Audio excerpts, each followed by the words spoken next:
आहे माझ्यासोबत ग्रामपंचायतच्या तायगावचे उपसरपंच जे आहेत आणि ते स्वतः व्यायामपटू आहेत. शरीर सृष्टीमध्ये त्यांनी भाग घेतलेला आहे. रेकॉर्डला काय तलावाचं पाणी क्षेत्र एवढं रेकॉर्डला नाही. पण मला एक गोष्ट समजत नाही की आपल्या गावकीसाठी जर एखादी गोष्ट होत असेल तर त्याला का म्हणून अडचण द्यावी. ग्रामपंचायती सरपंच असतील, उपसरपंच असतील, ग्रामपंचायत सदस्य असतील, सगळ्यांशी आपण या ठिकाणी चर्चा केलेली आहे. गावातल्या मुलांना जी मुलं बाहेर व्यायाम करायला जातात त्यांना आपल्या गावातच ही सुविधा उपलब्ध होईल अशी मी आई गावदेवीचरणी प्रार्थना करतो. तर मित्रांनो, मी चालल्या होता जागा बघायला. म्हणजे आमचे गावाचे म्हणजे जो तला आहे ना, तल्याच्या एकदम कोपऱ्याला जागा आहे. तर ती तुम्हाला दाखवतोच कुठली जागा आहे ती. हे बघा, किंवा माझ्या पुढं पण चालला एक जण, अजून पुढं पण गेल्या माझे, म्हणजे मी थोडासा लांब राहिलो म्हणून आता दाखवतो मला जागा. तर हा बघा आपला तलाव आहे. हे पूर्ण तलाव आपला अंदाजे मला नक्की माहिती नाही, काही 10 एकरपर्यंत आहे, 9-10 एकर काहीतरी असेल. एकदम कोपऱ्याचे लास्टचे एंडिंगचे बिपिनचं घर आहे ना इकडे, म्हणजे आमचे बिपिन गवलीचं घर. त्याचे कोपऱ्याची इकडे आता जागेचा विचार केलेला आहे जिमसाठी. हे बघा, हा जो कोपरा आहे ना इथला, हा इथे जिमचा प्लॅनिंग चालू आहे. तर बघू पुढचा निर्णय काय होतं ते. आपल्या जोडीला आपलं उपसरपंच पण आण. नाही, जिम होणं फार गरजेचं आहे. माझ्यासोबत ग्रामपंचायतच्या तायगावचे उपसरपंच जे आहेत आणि ते स्वतः व्यायामपटू आहेत. शरीर सृष्टीमध्ये त्यांनी भाग घेतलेला आहे आणि त्यांची अशी प्रामाणिक इच्छा आहे की आज आपण पाहतोय की प्रत्येक गावोगावी जिम आहेत, व्यायामशाळा आहेत आणि पायगाव गावामध्ये व्यायामशाळा व्हावी ही खरं तर सगळ्यांची इच्छा आहे. इथला युवा वर्ग जो आहे खास करून आज मोठ्या संख्येने इथं आलेला आहे. युवा वर्गाला खरं तर व्यायामाची एक आवड आहे आणि त्यांना एक सवय लागावी असं मला प्रामाणिकपणे वाटते आणि त्यासाठी जिम होणं फार गरजेचं आहे. पण मी पण एक गोष्ट बोलतो का, मागच्या 2 वर्ष अगोदर आपली जिम आलेली ती पण कॅन्सल झालेली. त्याचं कारण सांगू शकता काय? हो, त्याचं कारण म्हणजे बऱ्याचशा लोकांनी अट्टहास धरला की ही जिम जी आहे ती गावदेव मंदिर जे आहे, गावदेव मंदिराच्या बाजूला जी जागा आहे त्या ठिकाणी व्हायला हवी. पण आमचं असं प्रामाणिक मत असं आहे की आपल्याकडे बऱ्याचशा जागा उपलब्ध आहेत, बरोबर, तर त्या ठिकाणी जिम होणं काहीच हरकत नाही. कारण गावदेव मंदिरचा जो परिसर आहे त्या परिसरामध्ये आता ह्यानंतर लग्न समारंभ असतील, काय कार्यक्रम असतील, त्यासाठी आपल्या गावात प्रत्येकाच्या घरासमोर जागा फारशी उरलेली नाहीये. तर आमचा हा उद्देश आहे की गावदेव मंदिराचा परिसर जे आजूबाजूची जागा जी आहे त्या जागेचा वापर आपण सार्वजनिक कामासाठी करणार आहोत. उदाहरणार्थ लग्न समारंभ असेल, कुठली जत्रा असेल, कुठला कार्यक्रम असेल, तर त्यासाठी आपण त्या जागेचा वापर करणार आहोत. आणि पर्याय म्हणून आपल्याकडे जिमसाठी बाजूला जागा, आताच आपण जी जागा बघितली ती भरपूर जागा आहे. त्या ठिकाणी 2 किंवा 3 गुंठे जागेत आपण जिम करण्यास काही हरकत नाहीये आणि तशी पण गावकीची जागा आहे, काही प्रॉब्लेम नाहीये. बरोबर. तर बरोबर, म्हणजे आता MP अंकल तुम्हाला बोलले तर तुम्ही ऐकलंच असेल का इथं कसा जागेचा प्रॉब्लेम होता समजा अगोदर, पण आता जागेची कमी पण नाही, तो पण विषय बरोबर आहे. अंकल मी काय बोलतो, आता आपलं समजा तलावाचं सुशोभीकरण होणार होता, मग त्याला काय प्रॉब्लेम तर होणार नाही ना जिमसाठी? नाही, खरं म्हणजे त्याचा पूर्णपणे आपण विचार केलेला आहे. ग्रामपंचायती सरपंच असतील, उपसरपंच असतील, ग्रामपंचायत सदस्य असतील, सगळ्यांशी आपण या ठिकाणी चर्चा केलेली आहे. कारण सुशोभीकरण जे आहे त्याचं जे रॅलिंग असेल, रॅलिंगचा पूर्णपणे विचार करूनच आपण खरं म्हणजे व्यायामशाळा करणार आहोत या ठिकाणी.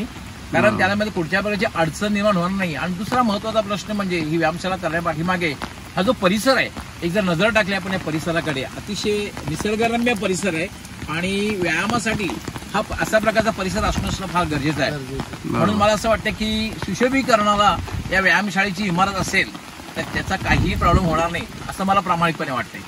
नक्कीच. तर बरोबर आहे, अंकलचा मला जो म्हणणं होता आवडला समजा ना, म्हणजे चांगला वाटला. आणि आपले अंकल म्हणजे आपले डॉक्टर आहेत, MP डॉक्टर म्हणून आपल्या गावातलेच आहेत, डोळ्यांचे डॉक्टर दीपेश पाटील खरं तर म्हणत आहेत, परंतु त्यांनी खूपच खरं तर युट्यूबर आहेत आणि आतापर्यंत बरेचसे त्यांनी म्हणले आहेत, त्यांच्या माध्यमातून ही माहिती सगळ्यांपर्यंत जाईल असं मला वाटतंय. नक्कीच जाणारच. तर नक्कीच आता आम्ही जागा बघून घेतली.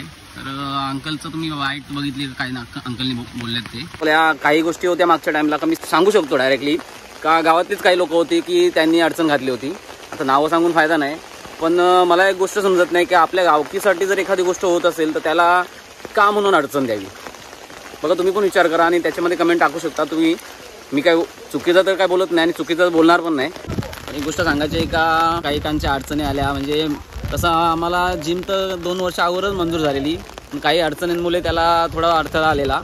तर आता त्या जागेचा पण निसारण लागलेला आहे. त्याच्यानंतर आता पुढं आता अजून झाल्यानंतर बघूच आपण. आता बघू पुढं आता मीटिंग तर जरा चालू होणार आहे. म्हणजे जागा तर बघितली आहे काय चालले त्या गावातल्या जिमसाठी मीटिंग लावलेली आहे. त्याच्यासाठी आवडी लोक जमल्या आमच्या गावात, जास्त नाही जमली पण ठीक आहे. हे जे आपण केले ना तेव्हा त्रास झाला त्यावेळेला होता. आपण दोघांनी विषय करला तलावाबद्दल मुक्ती करायला लागला. तेव्हा त्रास झाला होता. तलाव काही याच्या आणि नाही उडत. नाही, मग त्याच्यावर पर्याय काय असा? आम्ही विचारतो तुम्हाला पर्याय काय? ग्रामपंचायतकडे पर्याय काय? असेल ना. त्याच्या भाई रेकॉर्डला काय तलावाचं पाणी क्षेत्र एवढं आहे, रेकॉर्डला नाही आपला 7 एकर जागा आहे, त्याच्यात रस्ता बिन सगळं आला. त्याच्यावर नको घेऊ. त्याच्या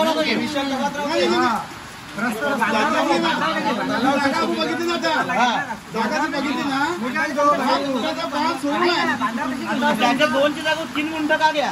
कारण 1.25 गुंठ्यामध्ये आपला नुसतं ती जिम आहे.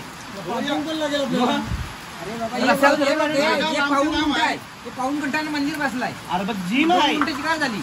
2 गुंठ नाही. तुला असं वाटतंय 2 गुंठन कसं होईल? आता जागा आपल्याला रस्ता पण नाही घ्यायचा परत त्याच्यात. देवाला जागा चालते थोडी. हो मोठ्या मोठ्या तू एक काम कर, नागरिकची जिम जाऊन बघ तिथं जागा होते का बघ. पट्टा अजून पुढे एक्सटेंड करू. आता तुला काय वाटतंय, गावातल्यांनी जर अडचण दिली तर तुला काय बोलता येईल त्याच्यावरती? माझ्या मते तरी अडचण नाही यायला पाहिजे, कारण आज इथे पायगाव गावामध्ये व्यायामशाळा हा जो विषय, या विषयासंदर्भात आपण इथे जमा झालो आहोत आणि या विषयावर जेव्हा जागा निश्चित करण्याचा विषय आहे तर माझ्या मते गावकऱ्यांचा विरोध नाही यायला पाहिजे, कारण सर्वानुमते हा विषय झालेला आहे असं मला वाटतंय. पण याच्यानंतरची प्रोसेस ही ग्रामपंचायत आणि कमिटीला माहीत असेल की काय प्रकारची प्रोसेस करायची, तर त्या प्रकारे प्रोसेस राबवून लवकरात लवकर या व्यायामशाळेचं कार्य पूर्ण होऊ दे आणि गावातल्या मुलांना, जी मुलं बाहेर व्यायाम करायला जातात, त्यांना आपल्या गावातच ही सुविधा उपलब्ध होईल अशी मी आई गावदेवीचरणी प्रार्थना करतो. धन्यवाद. नोटमध्ये फोटो 7-12 माझ्याकडे आहेत त्याचा, आणि ग्रामपंचायतचा ठराव आणि जी काय प्रोसिजर आहे ती मंगळवारी पूर्ण फायनल होईल. म्हणून मंगळवार आपल्याला फायनल आहे. मंगळवारी आपले सगळे पेपर जमा होऊन जातील. एवढे पब्लिकमध्ये आमची मीटिंग आटपलेली आहे. तर मित्रांनो, आमची आता मीटिंग झालेली आहे. तर आता घरी तर जायचं आहे, पण एक गोष्ट सांगायची आहे का, ग्रामसेवक जे आपले गावाचे ग्रामसेवक आहेत त्यांच्याशी बोलून तर झालं आहे का, जी आपली जागा असेल ती तुम्ही कन्फर्म करून घ्या, त्याच्यानंतर मग आम्ही जी पण प्रोसेस असेल ती पूर्ण करू. म्हणजे एक चांगली गोष्ट आहे का, आपल्या गावाचे बाहेरील जरी जे ग्रामसेवक असले तरी पण त्यांनी आपल्याला कोणती म्हणजे अडचण नाही दिली. आपल्या गावातीलच जे लोक आहेत ते अडचण देतात. तर बघू आता पुढची गोष्ट म्हणजे एक चांगली आहे की आपल्या गावात जिम होणार आहे. म्हणजे असं नाही का जिम नव्हती, जिम कधीच आलेली. म्हणजे आमची जी समस्या आहे ती आता समस्या दूर होणार आहे. तर चांगली गोष्ट आहे सगळ्यांसाठी, गावाच्यासाठी. तर काहीतरी 7-8 दिवसात ज्या गोष्टी म्हणजे जे पेपर वगैरे असतील ते सगळे प्रोसेस जी असेल ती पूर्ण करतील आपले ग्रामसेवक, आणि त्याच्यानंतर आपली जिम कदाचित नाही तर तयार होईलच. तर नक्कीच आपल्या गावातील तरुणांची एक समस्या दूर होणार आहे. तरुण म्हणजे मी पण तरुणच आहे, तर माझी पण समस्या आहे का मी पण जिमला जायला तयार होणार आहे. तर ती समस्या आपली दूर होणार आहे. तर ठीक आहे, इथपर्यंतच आपला ब्लॉग आपण संपवून टाकू. संपूर्ण म्हणजे ब्लॉग बनवण्याचा विचार नव्हता, पण कसं गावाची समस्या आहे ती दाखवण्याचा प्रयत्न केला आहे. तर नक्कीच तुम्हाला आपला शेवटचा प्रश्न माहिती आहे की आपल्या व्हिडिओला लाईक करा, कमेंट करा, शेअर करा आणि चॅनलला सबस्क्राईब करा. तोपर्यंत भेटू आपण नेक्स्ट व्हिडिओमध्ये. तोपर्यंत बाय बाय.